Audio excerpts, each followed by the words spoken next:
Men aytaman-da, uyda o'tiradigan ayollarni-da, uyda o'tiradigan ayollar sizlar eng baxtli ayolsizlar. Rostdan. Hozir yig'lab boraman. Chunki men o'zim xohlayman shu uyda o'tirishni. Men yo'qolsam umuman ishlamasam. Chunki nimaga bilasizmi? Ayollar ko'pchilik ishlaydi-ku, ishlaydigan ayollar bular o'ylashadi, shu maza qilib, o'zi xohlagandan ishlaydi deb o'ylashadi. Yo'q, boshqa variant qolmagandan ishlaydi. Tushunasizmi? Yashashga kurashish uchun. Uydan chiqib ketayotganda shuni maskasini taqadi-da, chiroyli kulib turgan maskasini taqadi, ketdi.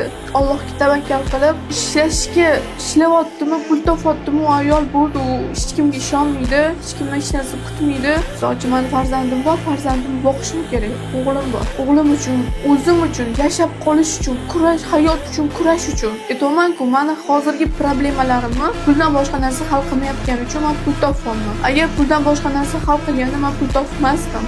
Men ishonadigan, suyanadigan insonim bo'lganda, unaqa inson yo'q, unaqa inson hozir men to'g'risini aytsam o'ylamayapman ham hech narsa haqida.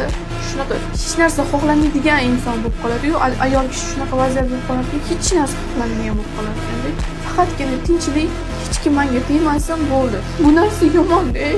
Kishiga topishni o'ylashi o'zi yomon narsa bu. Men shuning uchun aytaman, shu uyda o'tirgan ayollar erini erkak to'yib, so'chi erini xizmatini qiladi, uyda bemalol namozini o'qishga vaqti bo'ladi, bolalarga ishni-ovqat qilib beradi. Men kerak bo'lsa hamma narsa qilib beraman o'g'limga. Hamma to'gariligi beraman, boshqa gaplashaman, lekin vaqt ajrata olmayman baxtli payt o'g'limga. Ishlamasam bu menga vaziyatda bo'ladi. Alhamdulillah hamma narsam yetarli. Lekin baribirga ham ayol kishiga bu narsa to'g'ri emas deb hisoblayman men.